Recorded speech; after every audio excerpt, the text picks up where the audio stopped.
आज हम इस वीडियो में क्लास 12 नागरिक शास्त्र के जितने भी स्टूडेंट हैं और इस बार 2025 बोर्ड में पेपर देने वाले हैं, तो हम उन सभी स्टूडेंट के लिए लेकर आए हैं नागरिक शास्त्र 2025 का एक वायरल मॉडल पेपर, जो कि न्यू पैटर्न पर आधारित 2025 का ये पेपर है। और ये पेपर में पूरा सॉल्यूशन के साथ में इस वीडियो में बताने वाला हूँ।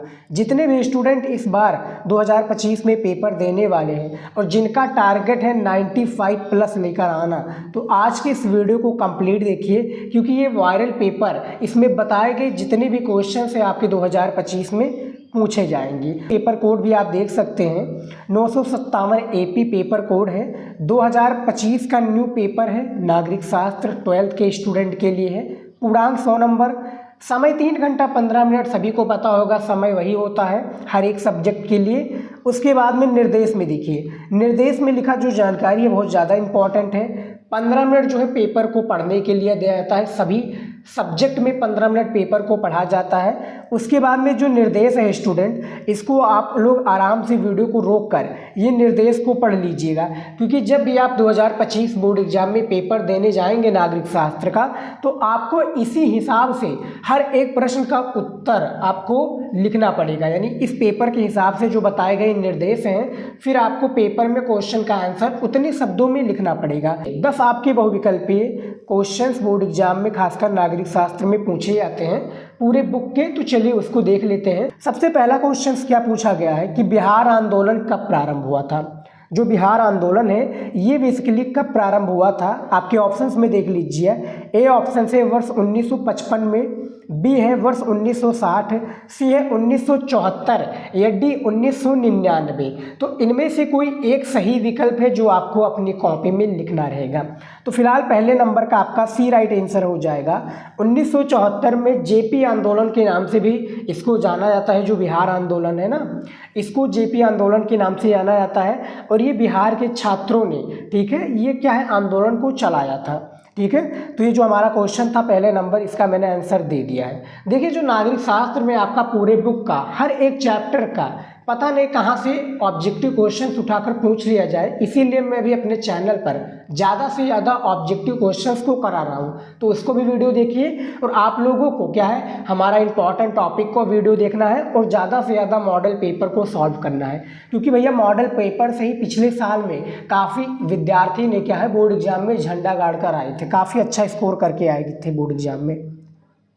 दूसरा क्वेश्चन देखिए, लीग ऑफ नेशंस की स्थापना किस अंतर्राष्ट्रीय घटनाक्रम के पश्चात हुई। आपके ऑप्शंस में देख सकते हैं, 4 ऑप्शंस हैं, शीत युद्ध, आपातकाल, प्रथम विश्व युद्ध या द्वितीय विश्व युद्ध। तो दूसरे का सी राइट आंसर हो जाएगा, प्रथम विश्व युद्ध हो जाएगा करेक्ट आंसर, जो कि 10 जनवरी 1920 ईस्वी में, यानी 10 जनवरी 1920 में लीग ऑफ नेशंस की स्थापना अंतर्राष्ट्रीय घटनाक्रम के पश्चात हुई थी, जो कि प्रथम विश्व युद्ध उस समय चल रहा था। ठीक है, 30 नंबर देखिए, 3 नंबर क्वेश्चन देखिए, निम्न में से क्या अजैविक संगठक में सम्मिलित है। क्या है, संगठक लिखा है, याद रखिएगा, सम्मिलित है। ऊर्जा है, सूर्य का प्रकाश, हवा या जीव जंतु। तो इनमें से बी राइट आंसर हो जाएगा, सूर्य का प्रकाश हो जाएगा बिल्कुल करेक्ट आंसर, जो कि निम्न में से क्या है, अजैविक संगठक में सम्मिलित नहीं है। ठीक है, यहाँ पर नहीं की बात हो रही है स्टूडेंट, तो ये आपको याद रखना है। ठीक है, काफ़ी विद्यार्थी यहीं पे गलत, जैसे मैंने शुरुआत में ना पढ़ा था वैसे ही काफ़ी विद्यार्थी पढ़ते हैं, तो ये नहीं वाला आप लोग वर्ड को ज़रूर पढ़िएगा। और जो 15 मिनट दिया जाता है यही सब करने के लिए दिया जाता है, तो प्लीज़ इसको फॉलो कीजिएगा। ठीक है, 4 नंबर क्वेश्चन देखिए क्या पूछा गया है, ये देखिए कि निम्न में से किस नेता ने विपक्षी रणनीति को गैर कांग्रेसवाद का नारा दिया। ठीक है, तो ऑप्शंस में आपके 4 ऑप्शंस हैं, यहाँ पर देख सकते हैं, राम मनोहर लोहिया, जयप्रकाश नारायण, लाल बहादुर शास्त्री या चौधरी चरण सिंह। तो इनमें से भैया राम मनोहर लोहिया जी हो जाएंगे। मैंने काफ़ी बार अपनी वीडियोज में बताया है, जो इंपॉर्टेंट क्वेश्चंस का वीडियो है, कि गैर कांग्रेसवाद का नारा दिया है जय राम मनोहर लोहिया ने। ठीक है, और इन्हीं का भी एक पार्टी है लोहिया सोशलिस्ट पार्टी, जिसको मैंने भी बताया है। तो 4 नंबर का ए ऑप्शन बिल्कुल सही हो जाएगा। अगला क्वेश्चन देखिए 5 नंबर, यहाँ पर देखिए, ये 5 नंबर क्वेश्चन पूछा गया कि वर्ष 1987 में किन 2 राज्यों का गठन किया गया। यानी कौन से वो 2 राज्य हैं जिनका गठन किया गया। अरुणाचल प्रदेश एवं मिजोरम, असम एवं मेघालय, मणिपुर एवं त्रिपुरा या मिजोरम एवं नागालैंड। तो इनमें से भैया राइट आंसर हो जाएगा अरुणाचल प्रदेश एवं मिजोरम को 1987 में क्या है इसका एक प्रकार से गठन किया गया था। ठीक है, अगला क्वेश्चन देखिए 6 नंबर, यहाँ पर देखिए 6 नंबर क्वेश्चन पूछा गया है कि वर्ष 1997 में क्योटो प्रोटोकॉल पर कितने देशों ने हस्ताक्षर किया था। जो क्योटो प्रोटोकॉल है कितने देशों ने हस्ताक्षर किया था, 92 देशों ने, 125 देशों ने, 155 देशों ने या 160 देशों ने। तो इनमें से 160 देशों ने इस पर हस्ताक्षर किए थे, जो कि 6 नंबर का डी ऑप्शन आपका बिल्कुल सही हो जाएगा। ठीक है, अगला क्वेश्चन देख लेते हैं 7 नंबर, यहाँ पर देखिए 7 नंबर भी क्वेश्चन है कि द्वितीय पंचवर्षीय योजना की अवधि थी। तो द्वितीय जो पंचवर्षीय योजना की जो अवधि थी वो 1956 से 1961 मानी जाती है स्टूडेंट, जो कि 7 नंबर का सी ऑप्शन बिल्कुल सही हो जाएगा। ठीक है, इसको भी आप लोग देख लीजिएगा। उसके बाद में देखिए 8 नंबर क्वेश्चन, मेड काउ क्या है। ये भी हमने स्टूडेंट काफ़ी बार आप लोगों को बता चुका हूँ, पिछले इस बार भी बताया था और पेपर में भी आया था क्वेश्चन, और इस बार के पेपर में भी पक्का पूछे जाएंगे बोर्ड एग्जाम में। तो मेड काउ क्या है, बेसिकली ये जानवरों की महामारी है। ठीक है, इनमें से 8वें का सी ऑप्शन हो जाएगा, जो कि जानवरों की एक प्रकार से रोग हो जाता है ना, महामारी, यही इसको कहा जाता है मेड काउ का इसका नाम है। ठीक है, 9 नंबर क्वेश्चन देखिए, चीन ने, देखिए भैया चीन ने किस वर्ष उद्योगों का निजीकरण किया था। एक एक नंबर का क्वेश्चन है, और शुरुआत में ही आप लोग देख सकते हैं कि किस तरह से ऑब्जेक्टिव क्वेश्चन पूछे जाते हैं, तो कितना ज़्यादा इंपॉर्टेंट होता है ऑब्जेक्टिव। तो सबसे पहले ज़्यादा से ज़्यादा आप लोग ऑब्जेक्टिव क्वेश्चंस पर ध्यान दीजिए। जिस तरह से आप अति लघु उत्तरीय, लघु और दीर्घ उत्तरीय पे ध्यान देते हैं, तो उससे ज़्यादा आप हर एक सब्जेक्ट का बहुविकल्पीय पे ध्यान दीजिए। ठीक है, और नागरिक शास्त्र पर तो ज़्यादा से ज़्यादा ध्यान दीजिए, क्योंकि ये इंपॉर्टेंट होते हैं और इससे काफ़ी क्वेश्चन पेपर में आते हैं। ठीक है, और ये जो मैं पेपर बता रहा हूँ इसके एक एक क्वेश्चन को आप लोगों को तैयार कर लेना है। ठीक है, तो 9 नंबर का भी ऑप्शन हो जाएगा 1998 हो जाएगा, जो कि चीन ने उद्योगों का निजीकरण किया था वर्ष 1998 में। ठीक है, चलिए देखते हैं। उसके बाद में देखिए 10 नंबर, यहाँ पर देखिए 10 नंबर है, चीन ने शासन अध्यक्ष, क्या है, चीन के शासन अध्यक्ष चाउ एन लाई ने भारत की यात्रा कब की भैया। ऑप्शंस में देख सकते हैं 1956, 1958, 1962, 1964। तो इनमें से 1956 हो जाएगा क्या। ठीक है, 1956 में भैया चीन के जो है शासन अध्यक्ष चाउ एंड लाई, जो कि भैया आपको पता है इनका नाम ही बहुत अजीब होता है। तो 10 का आपका ए ऑप्शन बिल्कुल 1956 करेक्ट आंसर हो जाएगा।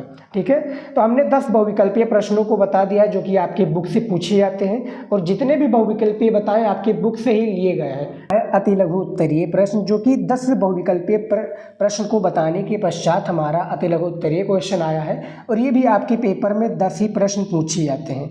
प्रत्येक जो इसका प्रश्न का उत्तर होता है आपको देना होता है 10 शब्दों में, और 2 नंबर आपको एक प्रश्न पर दिए जाते हैं। ठीक है, तो चलिए देख लेते हैं इन प्रश्नों का भी उत्तर। और जैसा कि मैंने शुरू में ही बता दिया था कि मैं पूरे पेपर का सॉल्यूशन करने वाला हूं, तो मैं सभी का उत्तर देने वाला हूं।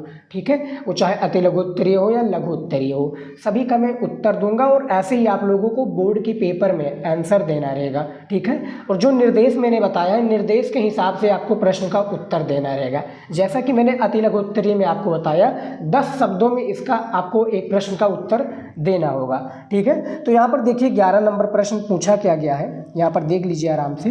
ठीक है, ये देखिए, भारत में वर्ष 1967 के चुनाव के परिणामों को राजनीतिक भूकंप क्यों कहा जाता है। जो वर्ष 1967 के चुनाव के परिणामों को राजनीतिक भूकंप क्यों कहा जाता है, इसके बारे में आपको बताना है। ठीक है, 2 नंबर का क्वेश्चन है, इसका आंसर देख लेते हैं। चलिए ये देखिए उत्तर है, देखिए वर्ष 1967 के चुनाव परिणामों में कांग्रेस सहम, यहाँ पर देखिए कांग्रेस सहम गई। क्या है, कांग्रेस जो थे वो सहम गई, और केंद्र स्तर पर उसकी सीटों में भारी कमी आई। उसकी सीटों में, कांग्रेस की सीटों में क्या है, भारी कमी आई। कई वरिष्ठ मंत्रियों को पराजय का मुंह देखना पड़ा। राज्य स्तर पर कांग्रेस 9 राज्यों में सरकार नहीं बना सकी। ठीक है, तो वर्ष 1967 की ये बात है, जो कि चुनाव के परिणामों की राजनीतिक भूकंप क्यों कहा जाता है, यह इसका आंसर है, जो कि यहाँ पर आप देख सकते हैं वीडियो को रोककर। ठीक है, अब इस समय तो दबदबा बीजेपी का चल रहा था, नहीं तो जो है 2000 से पहले की बात की जाए तो कांग्रेस ही सबसे ज़्यादा दबदबा वाली एक प्रकार से सरकार थी। ठीक है, उसके बाद में देखिए 12 नंबर क्वेश्चन क्या पूछा गया है। ठीक है, ये देखिए कि चीन में साम्यवादी क्रांति कब और किसके नेतृत्व में हुई। तो ये भी मैंने काफ़ी बार क्वेश्चंस, इंपॉर्टेंट क्वेश्चंस वाले वीडियो में बता चुका हूँ, लेकिन ये भी पेपर में आएगा, फिर मैं इस मॉडल पेपर में लेकर आया हूँ। ठीक है, तो उत्तर देखिए, वर्ष 1949 में माओ के नेतृत्व में हुई साम्यवादी क्रांति के बाद चीनी गणराज्य की स्थापना के समय चीन की अर्थव्यवस्था सोवियत मॉडल पर आधारित थी तथा पूंजीवादी दुनिया में इसका कोई संबंध नहीं था। ठीक है, जो पूंजीवादी दुनिया था इसमें कोई संबंध नहीं था। यही है कि चीन में साम्यवादी क्रांति कब और कब किसके नेतृत्व में हुई, तो यहाँ पर इसका आंसर भी देख सकते हैं। ठीक है, चलिए देख लेते हैं 13 नंबर क्वेश्चन। ये देखिए 13 नंबर क्वेश्चन है कि विश्व व्यापार संगठन, ठीक है, संगठन की स्थापना कब हुई तथा इसका मुख्यालय कहाँ पर स्थित है। तो उत्तर देखिए, विश्व व्यापार संगठन की स्थापना वर्ष 1995 में general agreement on trade and traffic के उत्तराधिकारी के रूप में की गई। ये संगठन अंतर्राष्ट्रीय व्यापार के नियमों को तय करता है तथा इसके सदस्यों की संख्या 16 है और इसका मुख्यालय जिनेवा स्विट्जरलैंड में है। खासकर ये बहुविकल्पीय में क्वेश्चन पूछा जाएगा, फिर आपको इसी तरीके से इसका आंसर देना रहेगा। ठीक है, कि विश्व व्यापार के संगठन का एक प्रकार से मुख्यालय कहाँ पर है, तो जिनेवा स्विट्जरलैंड, जिनेवा में है, स्विट्जरलैंड इसका एक प्रकार से प्रमुख नाम आ जाता है। तो 13 नंबर क्वेश्चन का आंसर ये भी हो जाएगा। 14 नंबर क्वेश्चन देखिए, यहाँ पर बैकग्राउंड में आपको काफ़ी बच्चों का और काफ़ी जो बाइक वगैरह इसका आवाज़ आपको सुनाई दे रही होगा, तो प्लीज़ उसको क्या है इग्नोर कीजिएगा। ठीक है, इसको प्लीज़ इग्नोर कीजिए। चलिए देखते हैं 14 नंबर क्वेश्चन की ओर। 26वां संविधान संशोधन के द्वारा भारतीय संविधान में क्या प्रावधान किए गए। जो हमारा 26वां संविधान संशोधन था, इसमें भारतीय संविधान में क्या प्रावधान किए गए इसके बारे में बताइए। तो उत्तर देखिए, 26वां संविधान संशोधन वर्ष 1971 में 26वां संविधान संशोधन अधिनियम पारित किया गया। इस संशोधन के माध्यम से रजवाड़ों के भूतपूर्व शासकों के विशेषाधिकार यानी प्रिवी पर्श को समाप्त कर दिया गया और इस कदम से भी वे इस कदम से भी वे शोषित ग्रामीण, यहाँ पर देखिए, शोषित ग्रामीण वर्ग में अपनी स्थिति को मजबूत बनाने में सफल रही। ठीक है, तो ये जो 26वां संविधान जो है संविधान संशोधन के द्वारा भारतीय संविधान में क्या प्रावधान किए गए इसके बारे में बताया गया है। ठीक है, 15 नंबर क्वेश्चन देखिए यहाँ पर कि सोवियत रणनीति या राजनीति किस विचारधारा पर आधारित है। जो सोवियत राजनीति है ये किस विचारधारा पर आधारित है, चलिए बात कर लेते हैं। उत्तर है कि सोवियत राजनीति प्रणाली समाजवाद एवं साम्यवाद की विचारधारा पर आधारित थी। ठीक है, तो इसका आंसर इतना ही था, लेकिन 2 नंबर आपको दिया जाएगा। जैसा कि मैंने बताया 10 शब्दों में इसका आंसर बेसिकली देना होता है बोर्ड पेपर में। 16 नंबर क्वेश्चन देखिए, यहाँ पर क्या बताया गया है कि आसियान में शामिल होने वाले नए सदस्य देशों का नाम बताइए। आसियान क्या है, ये वाला देखिए, ASSEAN। ठीक है, ये है आसियान आपका। तो इसमें देखिए आसियान में शामिल होने वाले नए सदस्य देशों का नाम क्रमशः ब्रुनई, फिर दारुस्सलाम, वियतनाम, लाओस, म्यांमार तथा कंबोडिया है। ठीक है, ये आसियान में शामिल होने वाले नए सदस्य देशों का नाम है, जो कि 2 नंबर मिल जाएगा। उसके बाद में देखिए 17 नंबर क्वेश्चन, सुरक्षा परिषद में 2 एशियाई स्थायी सदस्य का उल्लेख कीजिए। सुरक्षा परिषद में जो 2 एशियाई स्थायी सदस्य हैं इसका उल्लेख करना है। 2 नंबर आपको दे दिया जाएगा जब इस क्वेश्चन का आप लोग आंसर दे देंगे। ठीक है, तो इसका उत्तर देखिए, सुरक्षा परिषद में 2 एशियाई स्थायी सदस्य निम्नलिखित हैं। सबसे पहला रूस और दूसरा चीन हो जाएगा। क्या हो जाएगा, रूस और चीन, ये भैया 2 एशियाई सदस्य निम्नलिखित हैं। और इसमें देखिए रूस वर्ष 1991 में सुरक्षा परिषद का स्थायी सदस्य बना, जबकि चीन वर्ष 1971 में स्थायी जो सदस्य बन चुका था। ठीक है, तो 2 एशियाई स्थायी सदस्य का उल्लेख ये बताया गया है, इसमें देख सकते हैं। 18 नंबर क्वेश्चन देखिए, यहाँ पर वैश्विक संपदा की सुरक्षा के लिए कौन कौन से समझौते किए गए हैं, इसका उत्तर देखिए। वैश्विक संपदा की सुरक्षा के लिए निम्न समझौते किए गए हैं। सबसे पहला है अटलांटिका संधि 1959, फिर यहाँ पर देखिए मॉन्ट्रियल क्या है, मॉन्ट्रियल न्यायाचार, यहाँ पर देखिए न्यायाचार अथवा प्रोटोकॉल 1987 और अटलांटिक पर्यावरणीय न्यायाचार अथवा प्रोटोकॉल 1991, ये वैश्विक संपदा की सुरक्षा के लिए समझौते किए गए हैं, जो कि यहाँ पर आप लोग देख सकते हैं स्क्रीन पर। 19 नंबर क्वेश्चन देखिए यहाँ पर, राज्य पुनर्गठन आयोग कब बनाया गया और इसने अपनी रिपोर्ट में क्या प्रमुख सिफारिश की। ठीक है, जो राज्य पुनर्गठन आयोग है इसके बारे में बात हो रही है, तो उसका उत्तर देख लेते हैं। राज्य पुनर्गठन आयोग वर्ष 1953 में बनाया गया और इसने अपनी प्रमुख सिफारिशों में कहा कि राज्यों का गठन उस क्षेत्र में बोली जाने वाली भाषा के आधार पर करना चाहिए। क्या है, राज्यों का गठन, क्या है, राज्यों का गठन, यहाँ पर बात हुई है कि राज्य पुनर्गठन आयोग वर्ष 1953 में बनाया गया और इसमें अपनी प्रमुख सिफारिशों में क्या कि राज्यों का गठन उन क्षेत्रों में बोली जाने वाली भाषा के आधार पर करना चाहिए। ठीक है, तो 19 नंबर क्वेश्चन का आंसर ये हो जाएगा आपका। उसके बाद में देखिए 20 नंबर क्वेश्चन, जो कि आखिरी क्वेश्चन है किसका, अति लघु उत्तरीय प्रश्न का। ठीक है, केंद्र की कांग्रेस सरकार ने केरल की कम्युनिस्ट सरकार को कब निरस्त किया। केंद्र की कांग्रेस सरकार ने जो केरल की कम्युनिस्ट सरकार है इसको कब निरस्त किया, इसके बारे में बताइए। तो उत्तर देखिए, केंद्र की कांग्रेस सरकार ने केरल की कम्युनिस्ट सरकार को वर्ष 1959 में संविधान, यहाँ पे देखिए में संविधान अनुच्छेद 356 के अंतर्गत निरस्त किया। ठीक है, तो ये हमारा था 20, जो कि 10 आपके अति लघु उत्तरीय प्रश्न और 10 बहुविकल्पीय प्रश्न, तो टोटल 20 क्वेश्चंस को बता दिया है। अब हमारा आ जाता है लघु उत्तरीय प्रश्न 1, जो कि 50 शब्दों में इसका आंसर देना है। टोटल कितने 6 क्वेश्चन पूछे जाते हैं, प्रत्येक प्रश्न आपका 5 नंबर का होता है। कितने में आंसर देना होता है शब्दों में, 50 शब्दों में आंसर देना होता है। तो चलिए देख लेते हैं, इसका भी मैं आंसर आप लोगों को बताने वाला हूँ पूरा।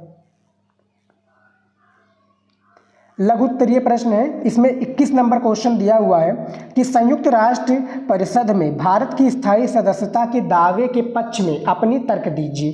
ठीक है, तो अपना तर्क देना है। 5 नंबर का क्वेश्चन है, यहाँ पर देख सकते हैं।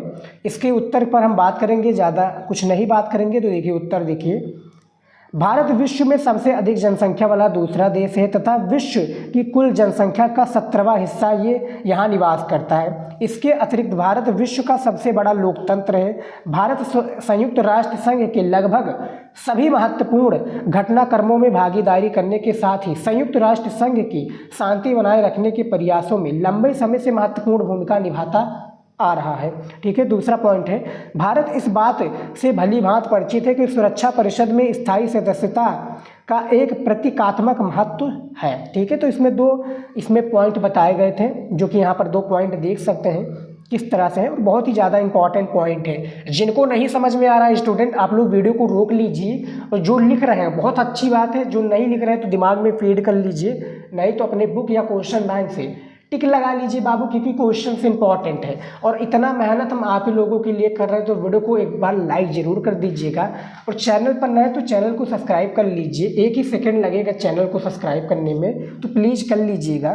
ठीक है, तो 21 नंबर क्वेश्चन का आंसर हो गया। उसके बाद में देखिए 22 नंबर क्वेश्चन क्या पूछा गया है कि सुरक्षा के परंपरागत दृष्टिकोण से बताइए कि अगर किसी राष्ट्र पर खतरा मंडरा रहा हो तो उसके सामने क्या विकल्प होते हैं।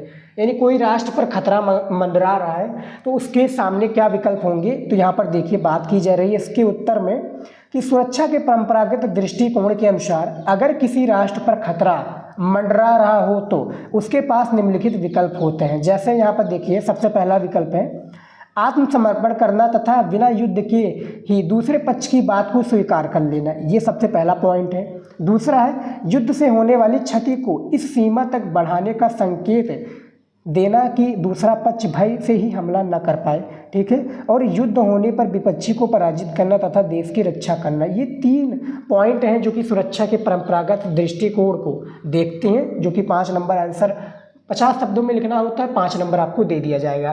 ठीक है, तो इसको भी तैयार कर लीजिए। 23 नंबर क्वेश्चन देखिए यहाँ पर क्या पूछा गया है कि पर्यावरण में निम्नीकरण ब्रैकेट में ही क्षरण से जुड़े हुए, ये जो मछली लिखा है इसमें मसले होना चाहिए। देखिए ठीक है, इसमें मसले हो जाएगा। यहाँ पर देखिए कि पर्यावरण में निम्नीकरण क्षरण से जुड़े हुए मसले विश्व राजनीति का हिस्सा कैसे बन गए, इसके बारे में बताइए। ठीक है, तो ये गलती स्टूडेंट जो है कंप्यूटर के द्वारा हो चुकी है, जो कि कंप्यूटर में जो छपने के द्वारा हो जाती है। ठीक है।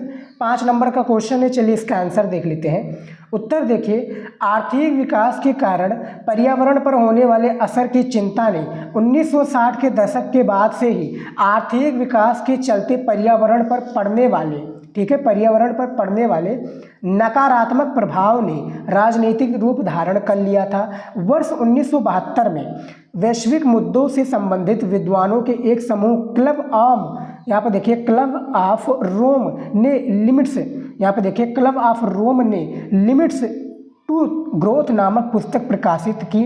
संयुक्त राष्ट्र संघ का पर्यावरण तथा अनेक अंतर्राष्ट्रीय संस्थाओं ने पर्यावरण के अध्ययन और शोध को बढ़ावा देना शुरू किया ताकि इनसे संबंधित समस्याओं का हल निकाला जा सके, ठीक है। तो जो हमारा क्वेश्चन था 23 नंबर, इसका आंसर आप लोग देख सकते हैं किस तरह से मैंने बताया हुआ है, ठीक है। चलिए देख लेते हैं अगला क्वेश्चन। यहाँ पर देखिए अगला क्वेश्चन पूछा गया है 24 नंबर, ठीक है। संरक्षणवाद क्या है, ठीक है, संरक्षणवाद क्या है, भारत के संदर्भ में इसके 2 परिणाम बताइए, ठीक है। तो 5 नंबर का क्वेश्चन है, चलिए इसका आंसर देख लेते हैं। उत्तर देखिए, वो प्रक्रिया जिसके द्वारा कोई देश अपने व्यापारिक हितों के लिए, ठीक है, वो प्रक्रिया जिसके द्वारा कोई देश अपने व्यापारिक हितों के लिए कुछ आयात निर्यात से प्रतिबंध लगा देता है तो वो संरक्षणवाद कहलाता है, ठीक है। वो क्या कहलाता है? संरक्षणवाद कहलाता है। देखिए भारत के संदर्भ में इसके 2 परिणाम निम्नलिखित हैं, बात कर लेते हैं कौन कौन से हैं। सबसे पहला है भारत को व्यापारिक आत्मनिर्भरता प्राप्त करने में सहायता मिली।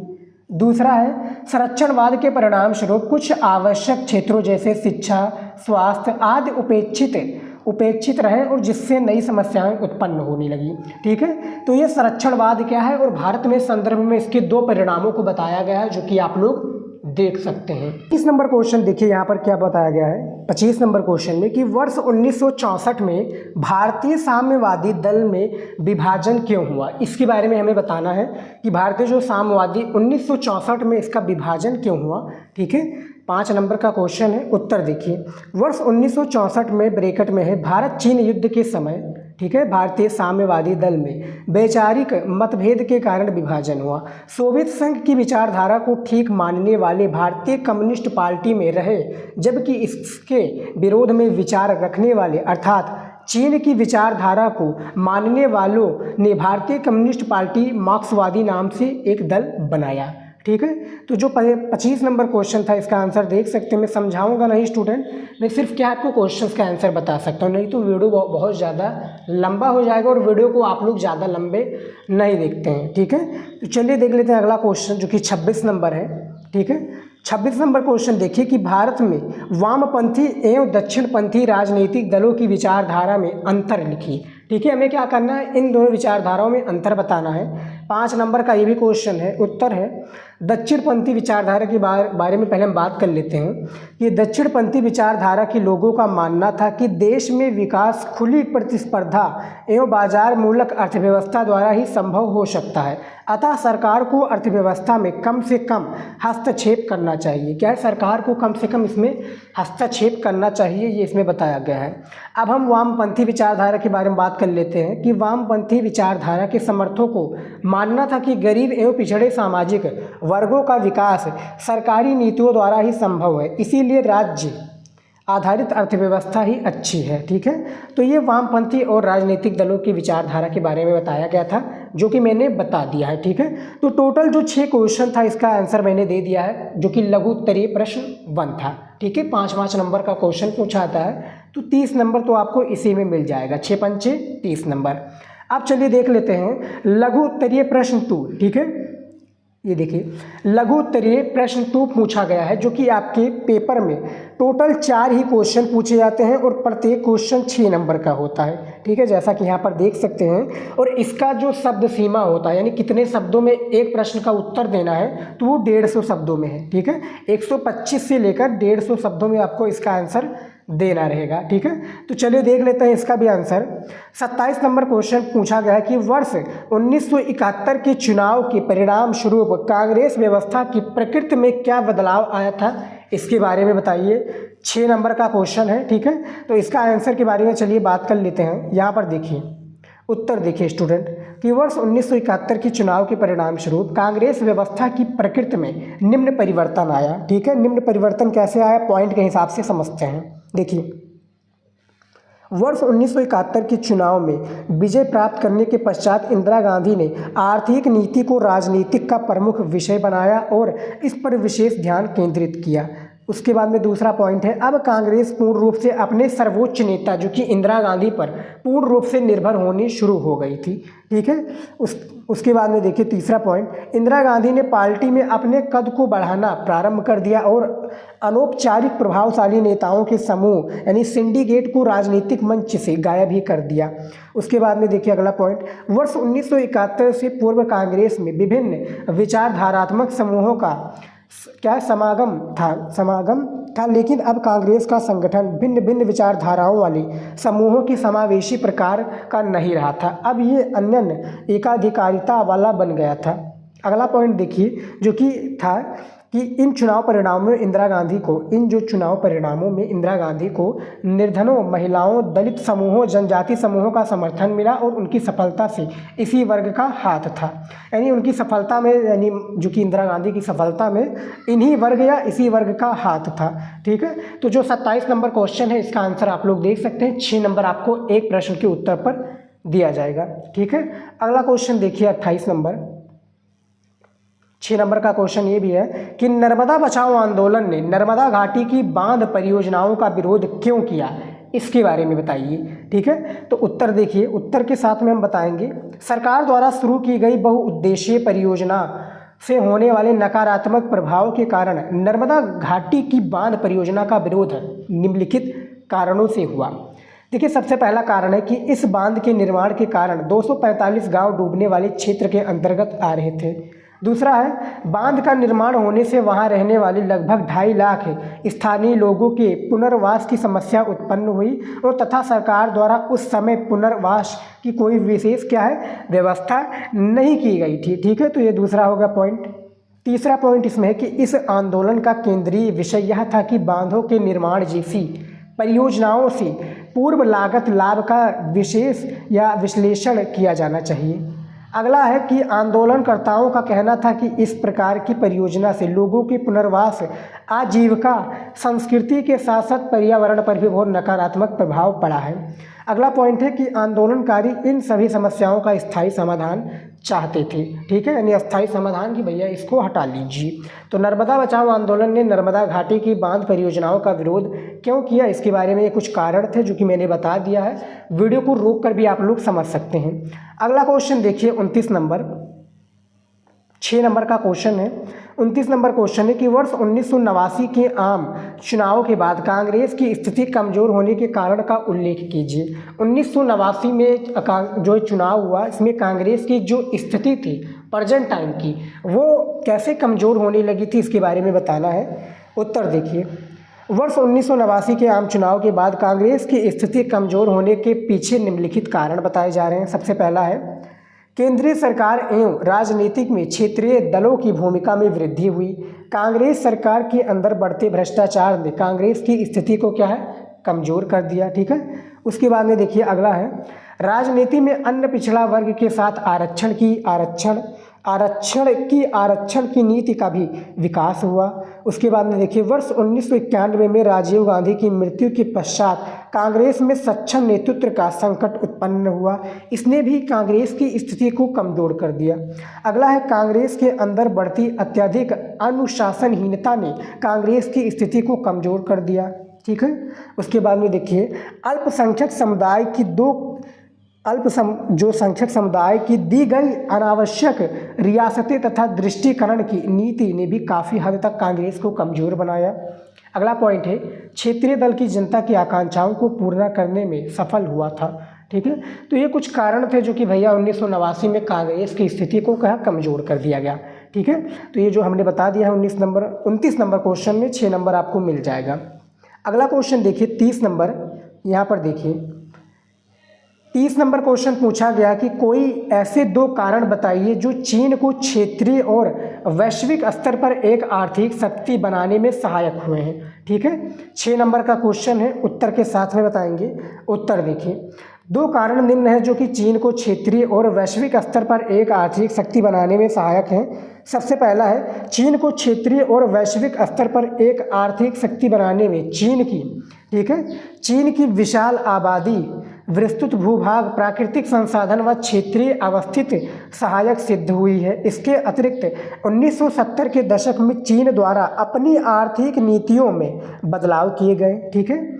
उसके बाद में देखिए दूसरा पॉइंट है कि चीन द्वारा खुले द्वार की नीति अपनाई गई, जिसके द्वारा चीन ने अपने देश के दरवाजे विदेशी निवेश के लिए खोल दिए। व्यापार हेतु नए नियम बनाए गए, विशेष आर्थिक क्षेत्रों का निर्माण किया तथा इन क्षेत्रों में व्यापारी संबंधी सभी अवरोधों को हटाया गया। इसके अतिरिक्त चीन ने अन्य देशों में निवेश द्वारा भी अपनी अर्थव्यवस्था को मजबूत बनाया, ठीक है। तो ये इसके 2 पॉइंट थे जो कि मैंने बता दिया है। 30 नंबर में टोटल जो 4 क्वेश्चन था लघुत्तरीय प्रश्न 2 का मैंने बता दिया है।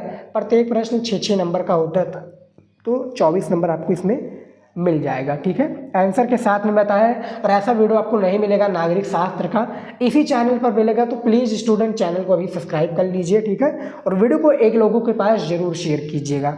अब हमारा आ जाता है स्टूडेंट दीर्घ उत्तरीय प्रश्न। दीर्घ उत्तरीय प्रश्न आ गया जो कि टोटल आपका 8 नंबर का पूछा जाता है। टोटल 2 ही क्वेश्चन पूछे जाते हैं इसमें, ठीक है। 2 क्वेश्चन में अथवा लगा होता है, किन्हीं एक को करना होता है, जैसे कि यहाँ पर दिया हुआ है 31 नंबर क्वेश्चन कि मंडल आयोग का गठन कब और क्यों किया गया, इसकी मुख्य सिफारिशों का वर्णन कीजिए, ठीक है। अब अथवा लगाए, चाहे आप ये वाला कर लीजिए कि नेपाल में राजतंत्र एवं लोकतंत्र के विषय में विस्तार से वर्णन कीजिए, ठीक है। दोनों में से किसी एक प्रश्न का आप लोगों को उत्तर देना है। 250 से लेकर 300 शब्दों में इसका आंसर आप लोगों को देना रहेगा, तब जाकर आपको 8 नंबर दिया जाएगा। किसी एक को कर लीजिए, 8 नंबर आपका फिक्स है। फिर उसके बाद में 32 नंबर क्वेश्चन है कि संयुक्त राष्ट्र संघ से आप क्या समझते हैं। संयुक्त राष्ट्र संघ के प्रमुख क्या है जो अंगों का वर्णन कीजिए, ठीक है। प्रमुख जो अंग है इसके आपको वर्णन करना रहेगा। और इनमें से क्या है, आपको मान लीजिए कि नहीं आता, तब आप ये वाला कर लीजिएगा कि पर्यावरणीय संबंधी मुद्दों के बारे में भारतीय पक्ष की व्याख्या कीजिए, ठीक है। तो आपको क्या है करना है, किसी एक को, इनमें से क्या है 2 क्वेश्चन, मतलब टोटल 4 क्वेश्चन है, करना 2 को है, प्रत्येक प्रश्न में एक ही करना रहेगा। तो आप लोग देख सकते हैं ये पेपर को मैंने पूरा सॉल्यूशन के साथ में बता दिया।